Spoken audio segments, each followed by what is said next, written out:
ஓம் சாந்தி 28/7/2025.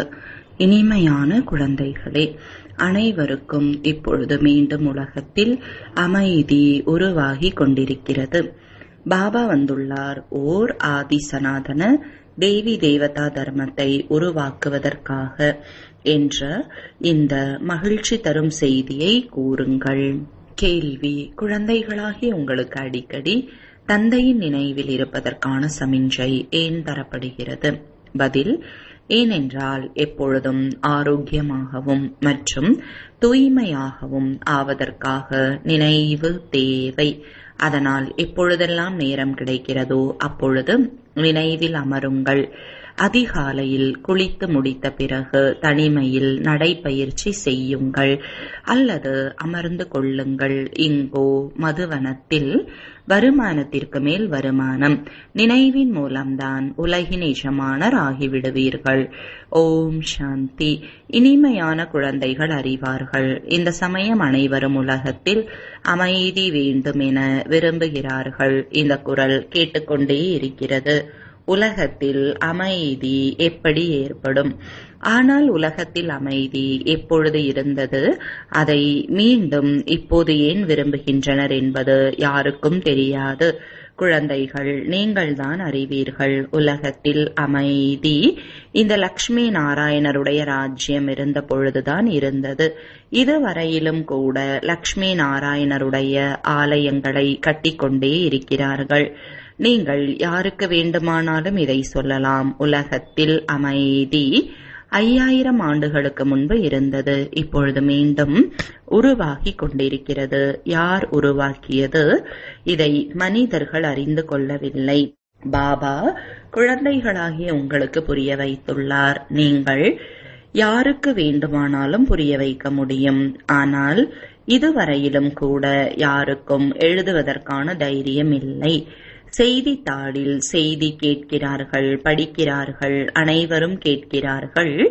உலகில் அமைதி வேண்டும் என்று யுத்தம் முதலியன நடக்குமானால் மனிதர்கள் உலகின் அமைதிக்காக யாகம் வளர்ப்பார்கள். எந்த யாகம்? ருத்ர யஜ்யத்தை படைப்பார்கள். இப்பொழுது குழந்தைகள் அறிவார்கள். யாரை ருத்ர சிவன் என்று கூறுகின்றனரோ அந்த தந்தை ஞான யஜ்யத்தை படைத்துள்ளார். உலகத்தில் அமைதி இப்பொழுது உருவாகி கொண்டிருக்கிறது. சத்தியுக புதிய உலகத்தில் அமைதி இருந்தது. அங்கே ராஜ்யம் செய்பவர்களும் இருப்பார்கள். நிராகார உலகத்தில் அமைதி வேண்டும் என சொல்ல மாட்டார்கள். அங்கே இருப்பதே அமைதிதான். உலகம் என்பது மனிதர்கள் வாழக்கூடியது. நிராகார உலகம் என சொல்ல மாட்டார்கள். நிராகார உலகத்தை உலகம் என சொல்ல மாட்டார்கள். அது சாந்தி தாமம். பாபா அடிக்கடி புரிய வைத்துக் கொண்டே இருக்கிறார். பிறகும் சிலர் மறந்து விடுகிறார்கள். ஒரு சிலருடைய புத்தியில் உள்ளது அவர்கள் புரிய வைக்க முடியும். உலகத்தில் அமைதி எப்படி இருந்தது, இப்பொழுது மீண்டும் எப்படி உருவாகி கொண்டிருக்கிறது. இதை பிறருக்கு புரிய வைப்பது மிகவும் சுலபம். பாரதத்தில் ஆதி சனாதன தேவி தேவதா தர்மத்தின் ராஜ்யம் இருந்த பொழுது ஒரே ஒரு தர்மம் இருந்தது. உலகத்தில் அமைதி இருந்தது. இது மிகவும் சுலபமாக புரிய வைப்பதற்கான மற்றும் எழுதுவதற்கான விஷயமாகும். பெரிய பெரிய ஆலயங்கள் கட்டுபவர்களுக்கும் கூட நீங்கள் எழுத முடியும். உலகத்தில் அமைதி இன்றிலிருந்து 5000 ஆண்டுகளுக்கு முன்பு இருந்தது. அப்போது இவர்களுடைய ராஜ்யம் இருந்தது. அவர்களுக்கு தான் நீங்கள் ஆலயங்களை கட்டுகிறீர்கள். பாரதத்தில்தான் இவர்களுடைய ராஜ்யம் இருந்தது. வேறு எந்த மதமும் இருந்தது இல்லை. இதுவோ சகஜமான மற்றும் அறிவார்ந்த விஷயமாகும். நாடகப்படி போக போக அனைத்தையும் புரிந்து கொள்வீர்கள். நீங்கள் இந்த மகிழ்ச்சி தரும் விஷயத்தை அனைவருக்கும் சொல்ல முடியும். அழகான அட்டையில் அச்சடித்து வெளியிடவும் முடியும். உலகத்தில் அமைதி இன்றிலிருந்து 5000 ஆண்டுகளுக்கு முன்பு இருந்தது. புதிய உலகம், புதிய பாரதம் இருந்த பொழுது லக்ஷ்மி நாராயணரின் ராஜ்யம் இருந்தது. இப்பொழுது மீண்டும் உலகில் அமைதி உருவாகி கொண்டிருக்கிறது.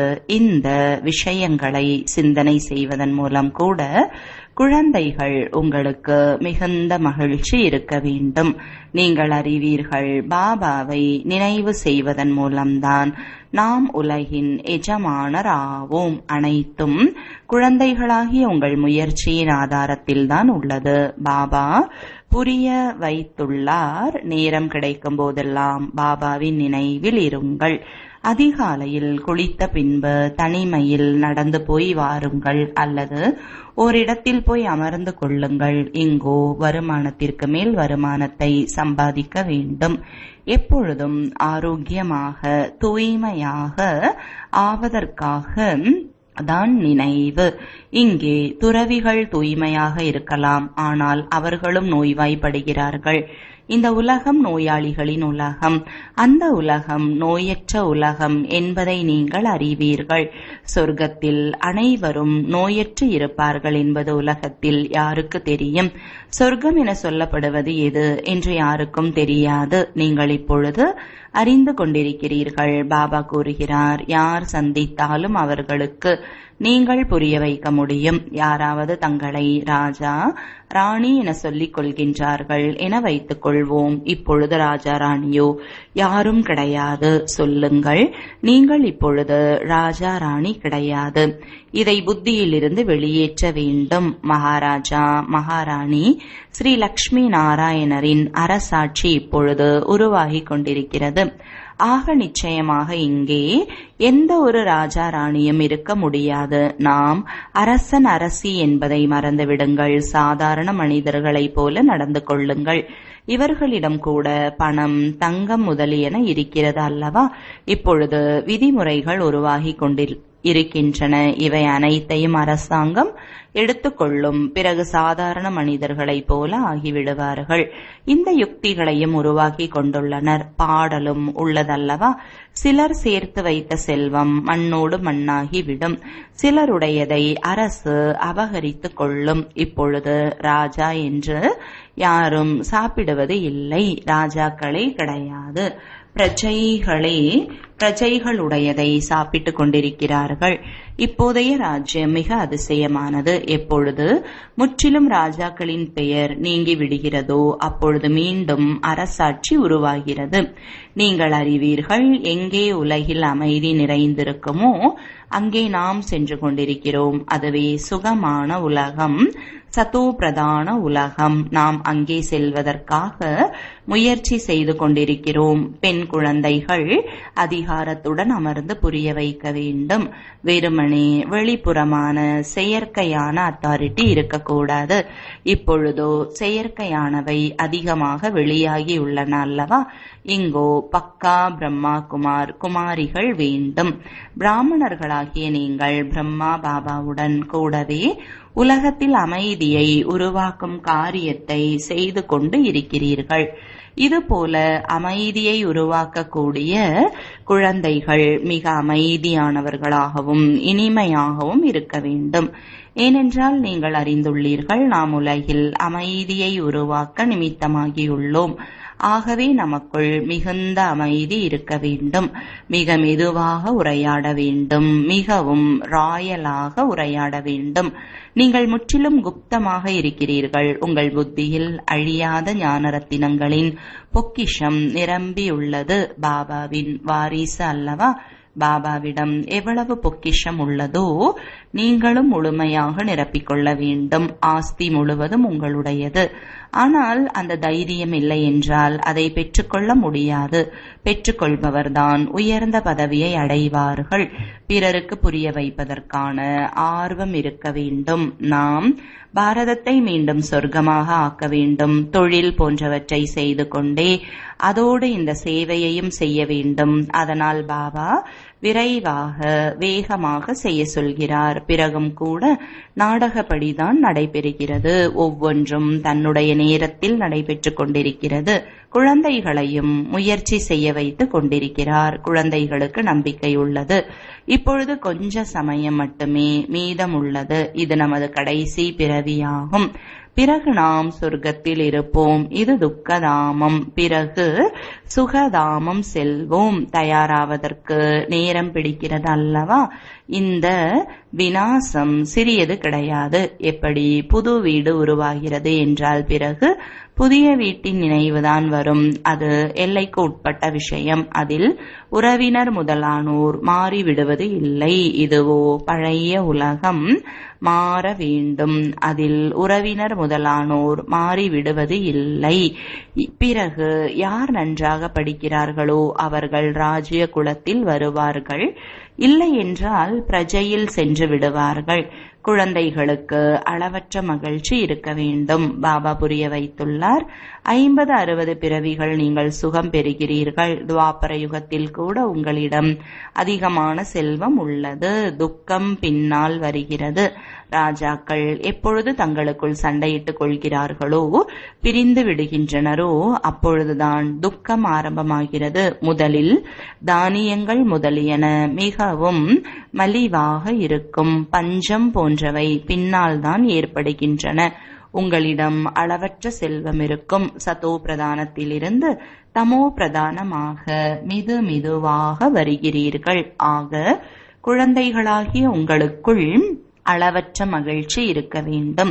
தனக்கே மகிழ்ச்சி இருக்காது, அமைதி இருக்காது என்றால் அவர்கள் உலகத்தில் எப்படி அமைதியை உருவாக்குவார்கள்? அநேகருடைய புத்தியில் அமைதியற்ற தன்மை உள்ளது. பாபா அமைதிக்கான வரதானத்தை கொடுக்க வருகிறார். அவர் கூறுகிறார், என்னை நினைவு செய்வீர்கள் என்றால் தமோ பிரதானமாக ஆன காரணத்தால் அசாந்தியாக ஆகிவிட்ட ஆத்மா தந்தையின் நினைவால் தமோ பிரதானத்திலிருந்து சதோ பிரதானமாக அமைதியாக ஆகிவிடும். ஆனால் குழந்தைகளிடமிருந்து நினைவின் முயற்சி சென்று சேர்வதே இல்லை. நினைவில் இல்லாத காரணத்தினால்தான் மீண்டும் மீண்டும் மாயையின் புயல் வருகிறது.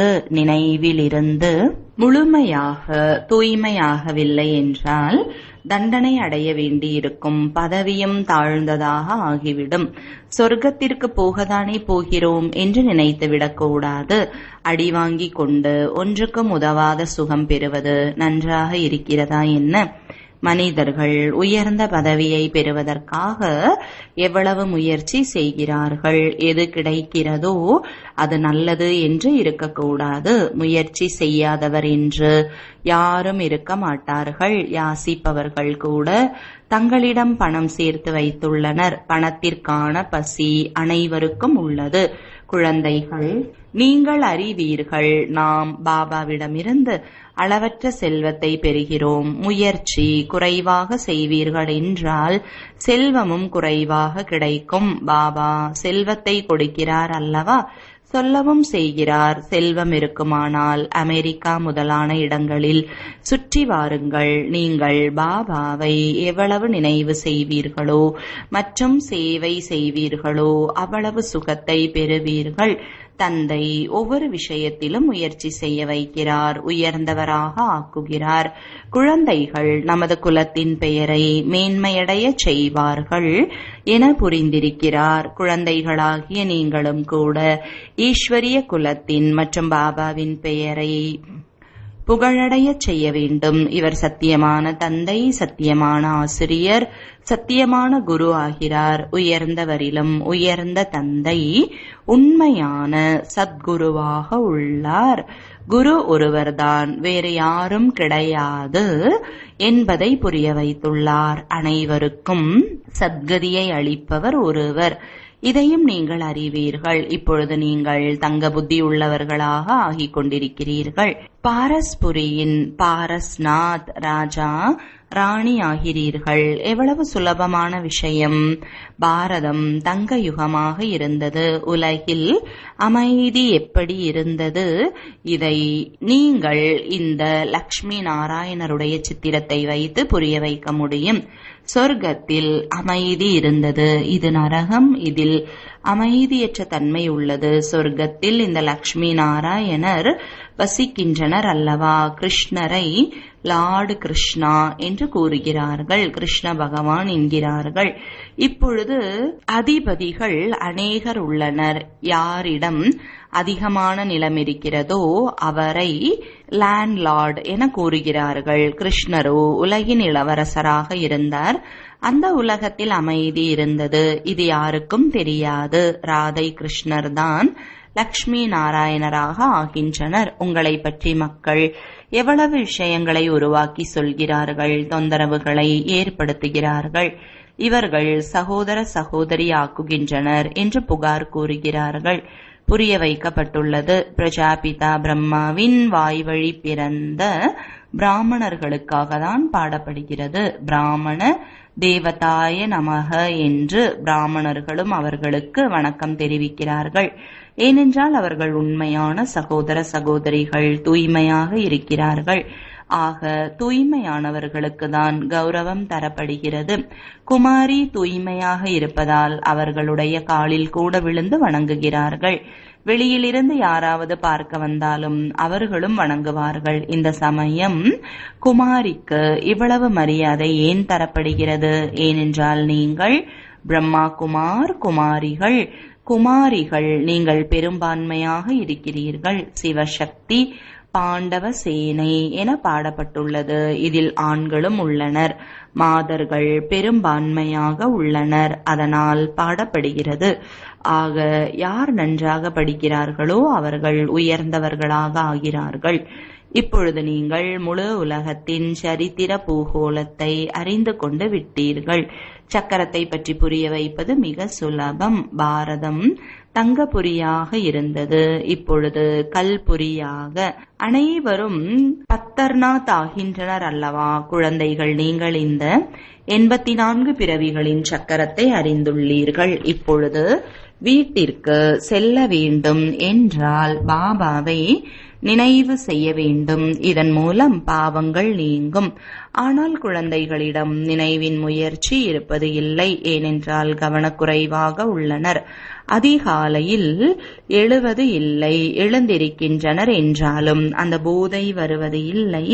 உறக்கம் வரத் தொடங்குகிறது என்றால் உறங்கி விடுகிறார்கள். நம்பிக்கை இழந்தவர் ஆகிவிடுகிறார்கள். பாபா கூறுகிறார், குழந்தைகளே, இது யுத்த மைதானம் அல்லவா? இதில் நம்பிக்கை இழந்துவிடக் கூடாது. நினைவின் பலத்தால் தான் மாயை மீது வெற்றி கொள்ள முடியும். இதில் முயற்சி செய்ய வேண்டும். நல்ல நல்ல குழந்தைகள் கூட யதார்த்தமான முறையில் நினைவு செய்வது இல்லை. சார்ட் வைப்பார்கள் என்றால் லாபம் நஷ்டம் பற்றி தெரிந்துவிடும். சார்ட்டோ எனது மனநிலையில் அற்புதம் செய்துள்ளது என சொல்கிறார்கள். அதுபோல அபூர்வமாக சிலர்தான் சார்ட் வைக்கிறார்கள். இதுவும் பெரிய முயற்சி. அநேக கிளை நிலையங்களில் பொய்யானவர்களும் போய் அமர்ந்து கொள்கிறார்கள். பாவ கர்மங்களை செய்து கொண்டே இருக்கிறார்கள். பாபாவின் கட்டளைகளை நடைமுறைப்படுத்தாததால் அதிக நஷ்டத்தை ஏற்படுத்தி விடுகிறார்கள். நிராகாரர் சொல்கிறாரா, சாக்கார பாபா சொல்கிறாரா என்று குழந்தைகளுக்கு தெரிவது இல்லை. குழந்தைகளுக்கு அடிக்கடி சொல்லி புரிய வைக்கப்படுகிறது. எப்பொழுதும் சிவபாபாவின் வழிகாட்டுதல் என்று புரிந்து கொள்ளுங்கள். அப்பொழுதுதான் உங்களது புத்தி அங்கே ஈடுபட்டிருக்கும். தற்பொழுது நிச்சயதார்த்தம் நடைபெறுகிறது என்றால் சித்திரத்தை காட்டுகிறார்கள், செய்தித்தாள்களிலும் போடுகிறார்கள். இவர்களுக்காக இப்படி நல்ல வீட்டில் உள்ளவர்களாக வேண்டும் என்று. உலகின் நிலை என்னவாக ஆகிவிட்டுள்ளது, என்னவாக ஆகப் போகிறது? குழந்தைகள், நீங்கள் அறிவீர்கள். அநேக விதமான வழிமுறைகள் உள்ளன. பிராமணர்களாகிய உங்களுடைய வழிமுறை ஒன்றே ஒன்று, உலகில் அமைதியை உருவாக்குவதற்கான வழிமுறை. நீங்கள் ஸ்ரீமத் படி உலகத்தில் அமைதியை உருவாக்குகிறீர்கள் என்றால் குழந்தைகளும் அமைதியில் இருக்க வேண்டும். யார் சொல்படி செய்கிறார்களோ அவர்கள் அடைவார்கள். இல்லை என்றால் மிகுந்த நஷ்டமாகிவிடும். பல பிறவிகளுக்கு நஷ்டம். குழந்தைகளுக்கு சொல்கிறார், தன்னுடைய லாப நஷ்டத்தை பாருங்கள், சார்ட்டை பாருங்கள். நாம் யாருக்கும் துக்கம் கொடுக்காமல் இருந்தோமா? பாபா கூறுகிறார், உங்களுடைய இந்த சமயம் ஒவ்வொரு வினாடியும் மிகவும் மதிப்பு வாய்ந்தது. தண்டனை அடைந்து குறைவான பதவியை பெறுவது என்ன பெரிய விஷயம்? நீங்களோ பெரிய செல்வந்தராக விரும்புகிறீர்கள் அல்லவா? முதலில் யார் பூஜைக்கு உரியவர்களோ அவர்கள்தான் பூஜாரி ஆவார்கள். இவ்வளவு செல்வம் இருக்கும், சோமநாதர் ஆலயத்தை கட்ட வேண்டும், அப்பொழுதுதான் பூஜை செய்யலாம். இதுவும் கணக்குதான். குழந்தைகளுக்கு பிறகும் கூட புரிய வைக்கிறார். சார்ட் வைப்பீர்கள் என்றால் அளவற்ற நன்மை ஏற்படும். குறித்து வைக்க வேண்டும். அனைவருக்கும் செய்தி கொடுத்து கொண்டே செல்லுங்கள். வெறுமனே அமர்ந்து இருக்காதீர்கள். ரயிலிலும் கூட நீங்கள் புரிய வைத்து புத்தகத்தை கொடுங்கள், சொல்லுங்கள். இது கோடி பெருமானம் உள்ள ஆஸ்தி.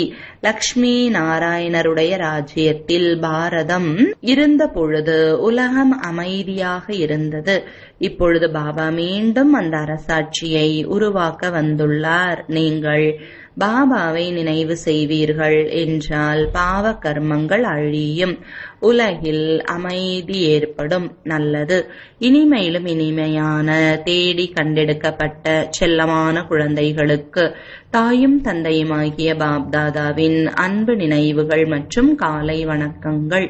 ஆன்மீக குழந்தைகளுக்கு ஆன்மீக தந்தையின் வணக்கங்கள். ஆன்மீக தந்தைக்கு ஆன்மீக குழந்தைகளின் அன்பு நினைவுகளும் வணக்கங்களும். தாரணைக்கான முக்கிய சாரம். முதலாவது, நாம் உலகில் அமைதியை உருவாக்குவதற்கு நிமித்தமாக உள்ள பிராமணர்கள். நாம் மிக அமைதியாக இருக்க வேண்டும். உரையாடல்கள் மிக மெதுவாக ராயலாக இருக்க வேண்டும். இரண்டாவது, கவனக்குறைவை விட்டுவிட்டு நினைவின் முயற்சி செய்ய வேண்டும். ஒரு பொழுதும் நம்பிக்கையற்றவர்களாக ஆகக்கூடாது. வரதானம். சோதனையை கண்டு பயப்படுவதற்கு பதிலாக முற்றுப்புள்ளி வைத்துவிட்டு முழுமையாக வெற்றி பெறும் வெற்றி மூர்த்தி ஆகுக. விளக்கம். ஏதேனும் சோதனை வரும்பொழுது பயப்படாதீர்கள். இது ஏன் வந்தது என்ற கேள்வியை எழுப்பாதீர்கள். இவ்வாறு யோசித்து நேரத்தை வீணாக்காதீர்கள். கேள்வியை முடித்து முற்றுப்புள்ளி வையுங்கள். அப்பொழுதே வகுப்பு மாறுவீர்கள். அதாவது பரீட்சையில் வெற்றி அடைவீர்கள். ஏனென்றால் முற்றுப்புள்ளி என்பது பிந்து நிலை. பார்த்தும் பாராது கேட்டும் கேளாது இருங்கள். தந்தை சொல்வதை கேளுங்கள். தந்தை கொடுத்ததையே பாருங்கள். அப்பொழுதுதான் முழுமையான வெற்றியை அடைவீர்கள். வெற்றியின் அடையாளம் எப்பொழுதும் ஏறும் கலையை அனுபவம் செய்து வெற்றி நட்சத்திரம் ஆவீர்கள். ஸ்லோகன். சுய முன்னேற்றம் அடைய கேள்வி, திருத்துதல், ஆச்சரியம் இவை அனைத்தையும் தியாகம் செய்து தனது தொடர்பை சரியாக வைத்துக் கொள்ள வேண்டும். அவ்யக்த சமிஞ்சை. எண்ணங்களின் சக்தியை சேமியுங்கள். உயர்ந்த சேவைக்கு நிமித்தமாகுங்கள். இறுதி நேரத்தில் தனது பாதுகாப்பிற்காக மனதின் சக்தியே சாதனமாகும். மனதின் சக்தி மூலமாக தனது இறுதி நேரத்தை நலமாக்க நிமித்தமாகும். அந்த நேரத்தில் மனதின் சக்தி எனும் உயர்ந்த சங்கல்ப சக்தி ஒருவருடன் தெளிவாக இணைந்திருக்க வேண்டும். எல்லையில்லாத சேவைக்காக, சுயத்தின் பாதுகாப்பிற்காக மனதின் சக்தியும் பயமின்மையையும் சேமியுங்கள். ஓம் சாந்தி.